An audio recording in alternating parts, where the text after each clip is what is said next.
So एकाच direction मध्ये आपल्याला हे फेटून घ्यायचंय अशा पद्धतीने. सो यामध्ये आपण ऍड करणार आहोत व्हॅनिला इसेन्स 10 ते 12 ड्रॉप. पुन्हा एकदा व्यवस्थित असं मिक्स करून घ्यायचंय. एकाच डिरेक्शन मध्ये छान असं फेटून घ्यायचंय. बॅटरची कन्सिस्टन्सी अशाच पद्धतीची हवी आहे.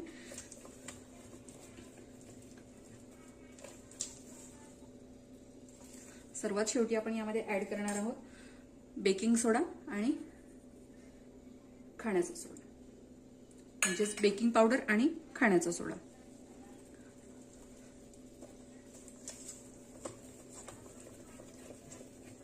सो तुम्ही बघू शकता इथे किती छान अशी जाळी पडलेली आहे लगेच.